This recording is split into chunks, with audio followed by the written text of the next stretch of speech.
Yo, yo, yo, welcome back to the Furrii Lifestyle Podcast, conversations on lifestyle, passions, and hustles. My name's Chris Furlong. I am your host, and I'm super thrilled to be back here with a solo episode. So it's just you and me chit-chatting today, and I've actually had a lot of feedback from a number of you guys who are enjoying the podcast. I reached out the other week and I asked for some folks to come back with some feedback, what you're enjoying, what you're not, and a number of you have said amazing things regardless.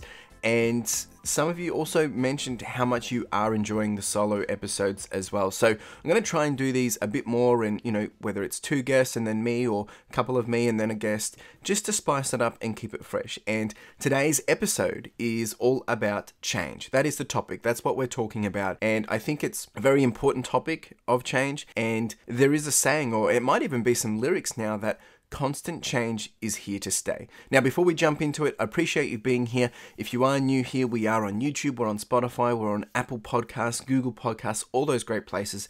So you can get comfy, you can listen however you like, or if you didn't know, now you know. So let's jump into it. So as I said, constant change is here to stay. And it's a bit of a saying that's been going around for years. And like I said, there is some lyrics to that as well. But depending on how we apply the lens and perspective to this statement, I believe that it can always be narrated to how we like to think of it. Now, we can always be thinking about things positively. We can always have a negative tone to things as well. And that's really how we go about doing our lives. It really comes down to perspective, or how we approach things, our attitude, and the way that we want to handle things. And that's really what I want to talk about today, but predominantly around change. So in the last week or so, I've actually had some thoughts of my own, and I've been working at how I want to change some things for myself.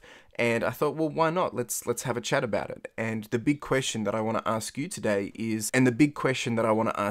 we're going to discuss it, we're going to dive into it, is how do you manage change? Do you drive it? Do you ride it? Or do you avoid it? And I think these are three areas which, they probably do have some level of crossover, and they do swirl back to each other. But I think they're important questions to ask yourself, not necessarily because you're doing it wrong, but to help you understand maybe how you're managing change. So let's get into it. Number one, driving change. So driving it would essentially mean that you're the one driving the change. You're the one in control. You're the one driving the vehicle of the change. So you're leading into the direction that you want to go. You're helping yourself arrive to the destinations of opportunity, or whatever it is that you want. So usually this can be found by taking action, whether it's from us creating something, or when we see opportunity arise, we take action, we go after it, and we make it happen. It's about executing. It's about making a defining decision. I know sometimes when it comes to change, it's the decision-making process, and it can be hard to make a definitive decision. It's also about setting goals, intentions, and seeing it through. That's how we drive change. That's how we lead it. That's where we take control and see where it can go. There's so many perspectives around this, and one of them is, making sure that you're just controlling the things that you can control. And one of those big ones is change, which come our way, and sometimes when the change comes, it's a bit out of our control, but there's plenty of things that we can control. So I think when it comes to taking control and managing change, it's actually about, well, what can you take control of? So I think when it comes to taking control and change, it's about, well, when change occurs, when something happens, there is always going to be things that are out of our control. But what can you control? What can you drive?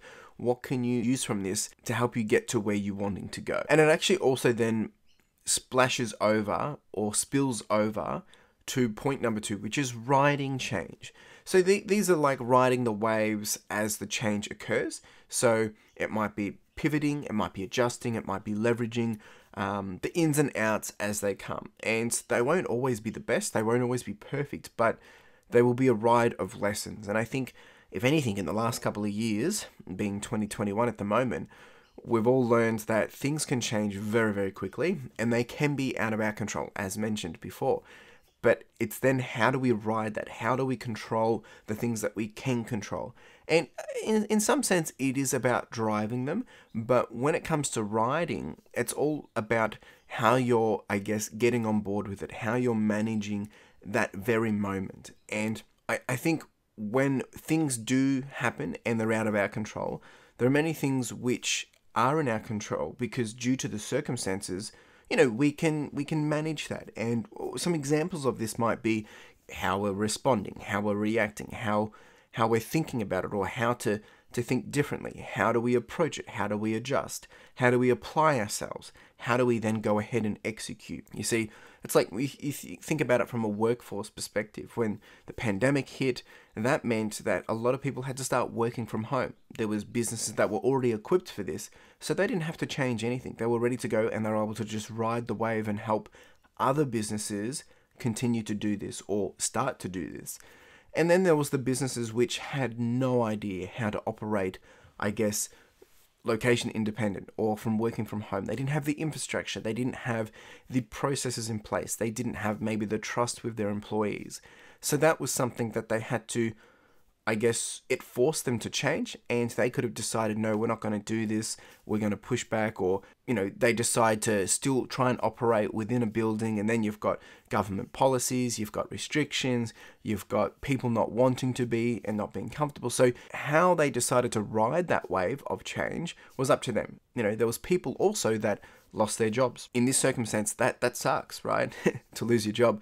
But now they could either just sit around and mope about it and complain and la-di-da-di-da, but if they took action and were able to ride that wave, that might have meant that this is your chance to take action. This is your chance to do that thing you've always wanted to do. This is a chance to take a chance on you and ride that wave of opportunity. So I think with that perspective, the wave may be that opportunity of a lifetime as well that comes our way. It might be a door opening. It might be someone offering a new job.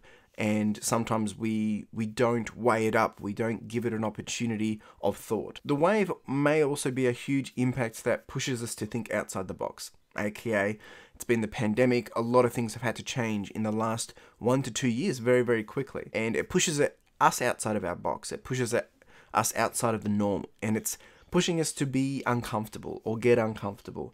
So I think riding the change, it might be short-term, it might be long-term, or it might be actually just continuing to do it as things come. And I think this is a familiar thing with a lot of people, but maybe for some it isn't. And then the third point around change, which is avoiding change. Look, I get it. Sometimes we tend to avoid change, and it can be even hard to digest when these things come at our faces. They come into our life, that is change, by the way. And it can be hard to digest, it can be hard to comprehend, it can be hard to even understand, well, what am I going to do now? But avoiding it because maybe you're scared, you're worried or stressed, it's not the answer, right? Just to put the defensive mechanism up and push away and saying you won't have anything to do with it. I think even understanding, educating, and being willing to listen is going to give yourself a chance to fight through it. And my encouragement around that would be, give yourself a chance to change the narrative. Yes, there's a lot of things that we can't control. There's a lot of things which are out of our control, but there's also a lot of things that we can, as mentioned, we can either drive or ride when it comes to these kind of things happening unexpectedly. It's all about letting yourself be the one driving or the one riding it, right? You shouldn't let it dictate you on the musts or the can'ts.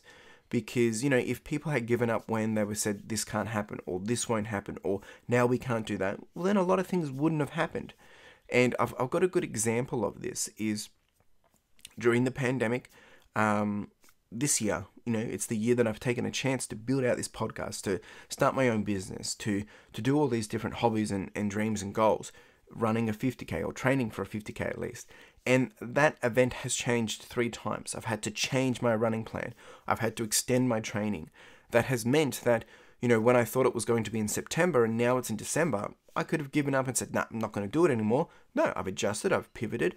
I've had to go through some long, grindy runs, but I've still kept to what I've wanted to achieve and adjusted along the way. I could have avoided the change altogether and just said, no, not doing it. I didn't want it to dictate me because there's so much more there that I wanted to do. And then when it comes to building a business during a pandemic, that is no easy feat because, you're not able to do certain things. You can't interact with people. We're restricted to certain bounds and limits and things like that. But I could have given up, or I could have said, no, I'm not going to do this. I've had to pivot. I've had to adjust. I've had to change the way I operate. And that's what it's all about. Is I'm not here to say that it's easy, and I'm not here to say that it's not going to be hard. But what I do want to say is that if you're just giving up and avoiding the change and not embracing it and seeing how you can leverage it, then you're missing out on a huge opportunity. And you're also missing out on seeing how you can flip it and taking back control. I feel like the more that we avoid change, the more frustrated we're going to become. And I'm not saying we should accept change off the cuff and just go with it. What I'm trying to say is, how do we take back control in the things that we can control in that whole ecosystem of change? And I want to reiterate that, we've seen it over the last 2 years, 2020, 2021, it was a big year for everyone, or it's been a big couple of years for everyone. And people lost their jobs, people started their passions, lives were lost, and, it's very unfortunate. And we've learned so much, we've learned what's important to us. We've learned, the simpler things in life and how we want more of that. And as a society, we've changed, we've adapted. Some people don't like that change. I get it. And that's okay if you don't like it. It's more around, well, what are you going to do about it? How are you going to navigate through it? And how are you going to continue to take back control of the things that you can control? And a small little side note, for me, I wasn't in that situation where, things changed for me out of my control. I realized that unless I was going to take control of ripping off the Band-Aid, stepping away from a 9 to 5 and chasing a dream and pursuing some goals, it was never going to happen. I could have waited around till, I got fired or something happened and I got laid off, or, it'll happen in a couple of years, or if I just do this, that will happen. All these excuses, all these ideas, but a lot of it was all hearsay. It was all just ideas. And I realized that, well, sometimes it's not about bad change. Sometimes it's also about wanting change. And I was avoiding making that change because I was scared, I was worried, I was concerned. But it actually meant that taking something that I was comfortable with, ripping off the Band-Aid to become uncomfortable, to go on a pursuit of happiness, if you will, or a pursuit of something. And that's how the podcast started, right? And if I didn't take that big step of, making a change and giving up on avoiding change, then we wouldn't even be here having this conversation. And I think if I had never done it, well, then I would have regretted it. And I knew that. So weighing those kind of options up and understanding, well, it's not just about change that occurs, but it's also about the change that you can make happen and avoiding it. Because sometimes we just put it off and we ignore it because we're too scared or we're too comfortable. And I think at the end of the day, when you weigh it up, you realize how important to make that change, to take control of that change, is going to be a life-changing event for you. So, a big recap. How do you manage change? Do you drive it, do you ride it, or do you avoid it? And I think that's the big question to ask yourself. Go through and understand, are you driving it? Go through and understand, what are you driving? Go through and understand, are you riding it? What are you riding? How are you riding it? Or how have you been able to ride it? And 3, are you avoiding change? Is there something that you want? Are you wanting to run? Are you wanting to lose weight? Are you wanting to save a little differently? Are you wanting to budget? Are you saving for a house? Are you wanting to invest? Are you wanting to learn? Are you wanting to learn how to cook? Are you wanting to finally start drawing? Are you wanting to build that business, start a side hobby, start a side hustle, start a podcast? Is there something that you are avoiding in doing? Or has change occurred and you're avoiding the ability to adjust, adapt, and take back control of the narrative? I appreciate you being here. It's been an absolute pleasure to be able to bridge this conversation. And if you want to chat more, you can reach out on Twitter at furtheryourlife.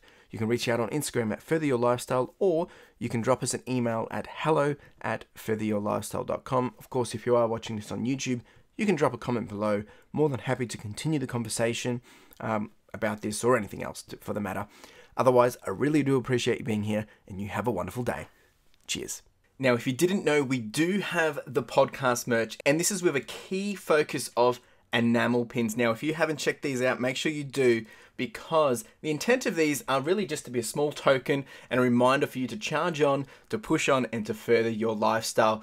Whether it is a gift for someone else to encourage them, or maybe to inspire them, or maybe it's a way to motivate yourself, or you can simply just make a purchase to simply support the podcast, which would be greatly appreciated. We do also have some sweaters and some long tees, so make sure you check it out. Link in the description and in the show notes. Really do appreciate it. Cheers.